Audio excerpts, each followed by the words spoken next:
J'ai remarqué, cher ami, que de nos jours, il y a deux phénomènes qui empêchent les hommes d'avoir du succès avec les femmes. Alors ces deux phénomènes, on va les décortiquer, on va les analyser ensemble et je te donnerai des outils pour remédier à ça. Donc cher ami, bienvenue à toi dans cette nouvelle vidéo. Comme d'habitude, installe-toi confortablement, prépare-toi un petit quelque chose à boire ou à manger et reste jusqu'à la fin parce que si tu ne comprends pas ces deux phénomènes, eh bien, tu vas passer à côté d'innombrables opportunités avec les femmes et tu ne vas jamais décoller véritablement avec ces dernières. Donc, on va rentrer directement dans le vif du sujet avec la première chose. En fait, c'est, je dirais, cette tendance aujourd'hui de mettre le focus sur les statistiques, de mettre le focus sur finalement du théorique. Je m'explique. De nos jours, cher ami, on voit de plus en plus cette tendance qui se dessine qu'avait bien finalement analysé Michel Houellebecq 30 ans en arrière.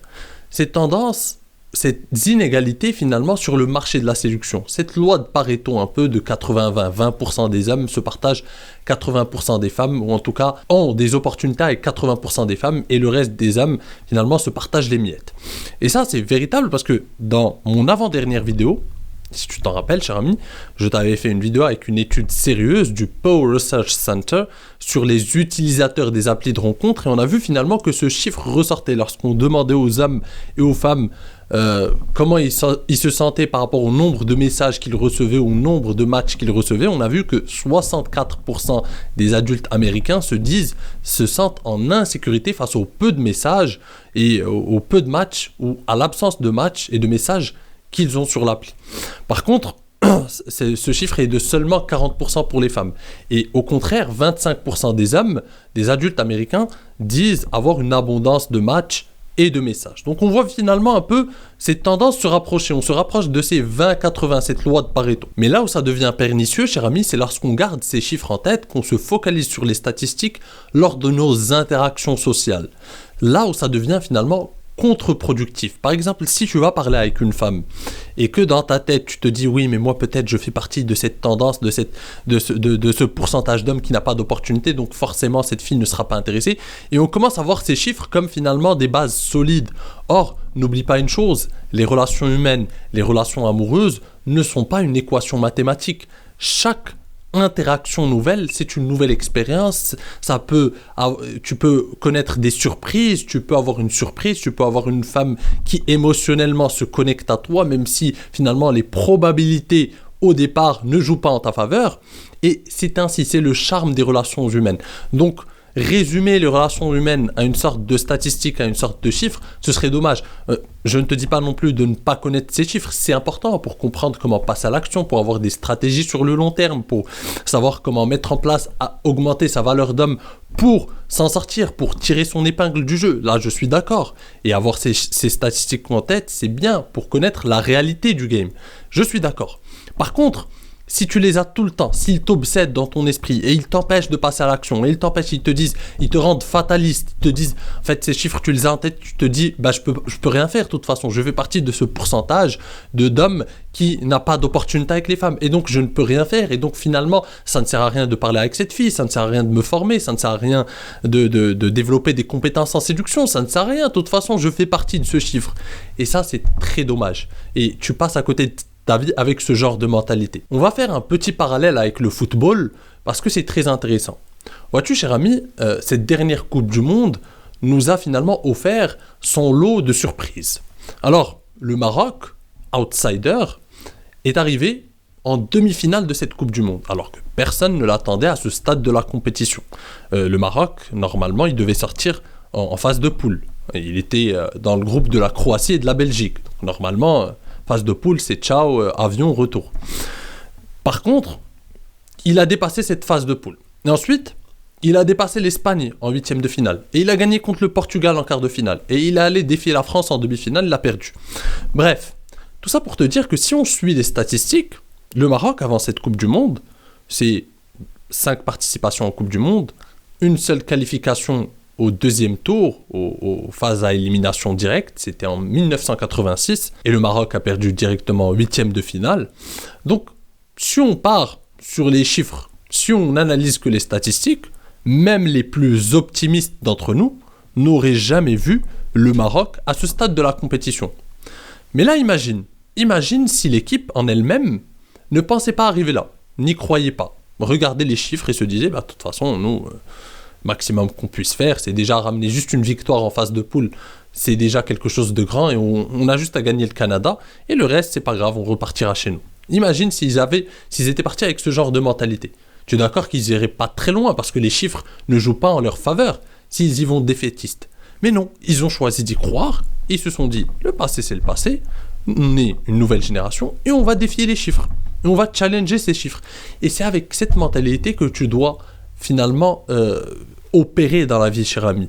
Les chiffres, ce sont les chiffres. Tu peux tout le temps les changer. Les chiffres ont tout le temps été changés par des gars qui ont fait preuve d'audace, qui ont fait preuve de leadership et qui ont cru au changement, qui ont cru qu'ils pouvaient finalement influencer le cours des choses. Et ça, il faut que tu le comprennes. Si tu n'as pas cette mentalité, cher ami, tu vas galérer, mais dans tous les autres domaines de ta vie. Parce que tu ne vas rien entreprendre, tu ne vas rien faire, parce que des chiffres t'ont dit que ceci, cela, et donc, tu vas rien faire, tout simplement. Ça me rappelle aussi un gars qui vient tout le temps commenter sur mes vidéos, et ça me fait rire à chaque fois, pour me dire en fait tout le temps la même chose. En gros, de toute façon, les femmes ne veulent que le physique, il faut arrêter de dire que les femmes finalement sont attirées par autre chose, les femmes ne veulent que du physique, les femmes ne donnent de l'importance qu'au physique, et il n'y a que le physique qui compte. Il rabâche tout le temps ça. À chaque commentaire, lorsqu'il vient, c'est son commentaire. Et la dernière fois, il a fait un commentaire encore plus marrant, il m'a dit, mais finalement très révélateur, il a dit...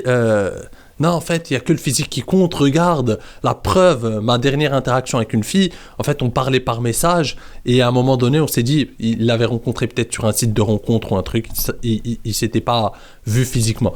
Et il a dit à un moment, on a fait 1 heure de webcam ou je sais pas quoi, et après cette conversation d'1 heure par visio, en fait, cette fille a dit, finalement, vaut mieux qu'on reste amis. Et en fait, le gars, il en a conclu, parce que ce sont ses croyances, il en est persuadé que seul le physique compte. Il part déjà avec cette idée de départ. Il est persuadé que c'est parce qu'elle a vu son physique que finalement, elle n'a pas voulu aller très loin.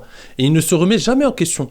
Il ne se dit pas, non, peut-être que c'est ma croyance qui fait que, en fait, je suis persuadé que je suis laid, je suis persuadé que le physique joue à 100%, et en fait, c'est mon insécurité qui ressurgit. En fait, peut-être que c'est mon insécurité, c'est le désespoir que finalement je véhicule, le manque de confiance en moi qui me trahit, qui finalement fait fuir cette femme. Non, lui il se dit non, c'est le physique, c'est parce que c'est le physique.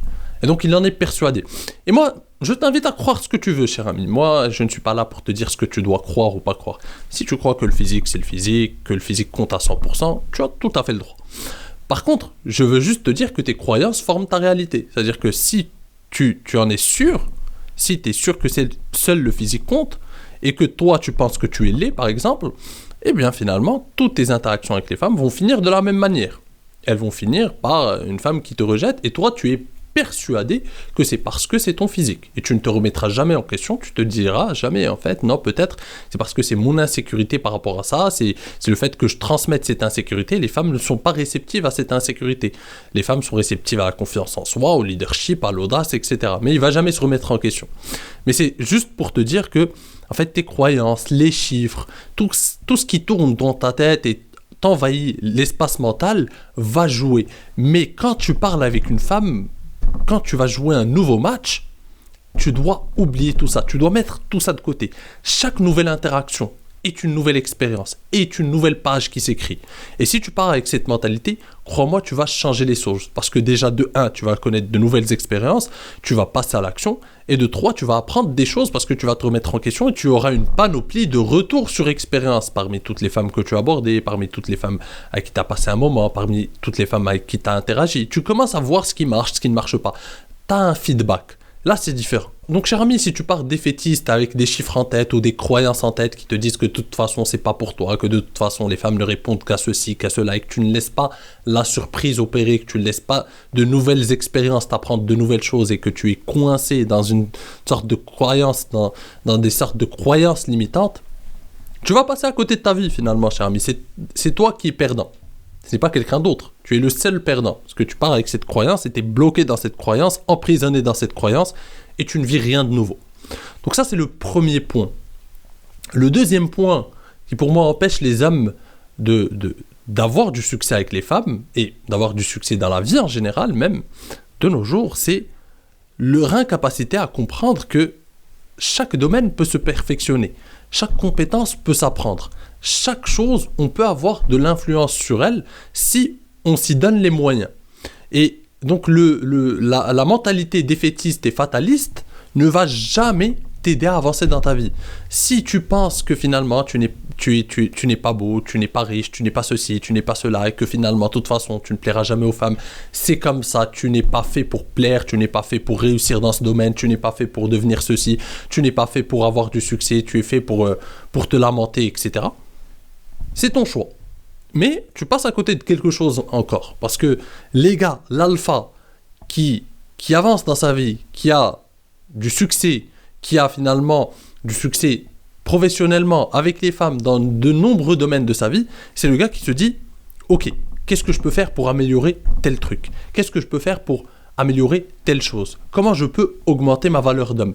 Comment je peux finalement avoir plus d'opportunités avec les femmes? Comment je peux me démarquer? Quelles compétences je dois développer ?» Et c'est un tout autre mindset.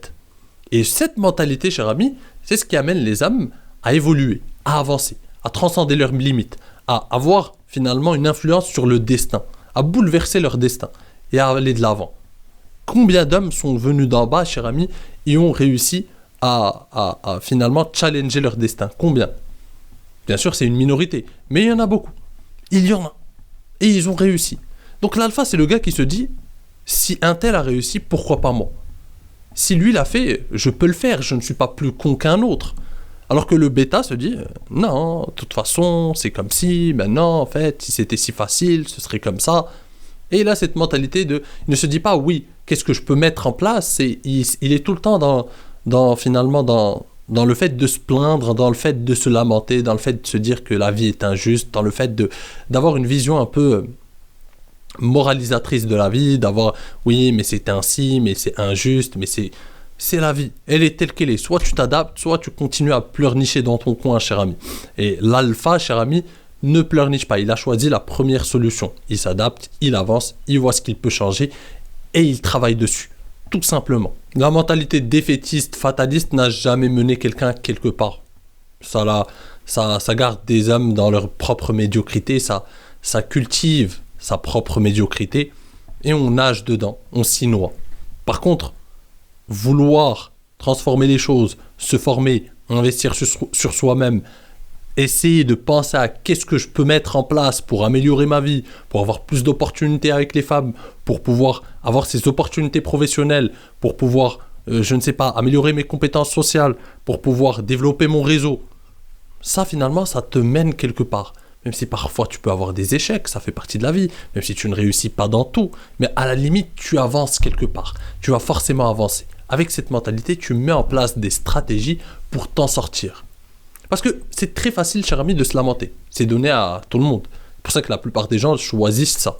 Se lamenter, c'est finalement oublier ou tout simplement éliminer ou choisir d'éliminer sa propre responsabilité sur sa vie. Choisir l'option facile que finalement notre vie n'est pas sous notre responsabilité et que donc notre échec, la médiocrité de notre existence n'est pas du fait de notre responsabilité. C'est la faute d'un tel, c'est, je sais pas, c'est mes parents, c'est la société, c'est un tel, c'est mon voisin, c'est lui, c'est... Bref, des boucs émissaires, il y en a des millions. On peut en trouver à chaque fois des excuses pareilles, c'est infini. Et c'est l'option facile. L'option difficile, c'est prendre en main finalement sa vie, c'est prendre ses responsabilités et se dire qu'est-ce que je peux faire pour améliorer les choses? Qu'est-ce que je peux faire pour aller vers cette destination? Qu'est-ce que je peux faire pour atteindre cet objectif? Ça, c'est un mindset d'alpha, cher ami. Je te laisse méditer là-dessus. J'espère que tu as compris l'essence de mon message. Si cette vidéo t'a plu, comme d'habitude, cher ami, n'hésite pas à la rétribuer d'un like. N'hésite pas à t'abonner si ce n'est pas encore fait. C'est comme ça que tu mets mon travail en avant et c'est comme ça que tu ne rates pas aussi les prochaines vidéos. Sur ce, cher ami, si tu veux aller plus loin, je t'invite à t'inscrire à ma newsletter. Je t'envoie 2 emails par semaine pour décupler ton potentiel de séduction, pour décortiquer les mécanismes qui régissent les relations hommes-femmes, mais aussi pour avoir des outils pour augmenter ta valeur d'homme et prendre en main ton développement personnel. Donc si ces thématiques t'intéressent, c'est le premier lien en description. Sur ce, je te dis à la prochaine. En attendant, prends soin de toi et surtout, reste séduisant. Ciao!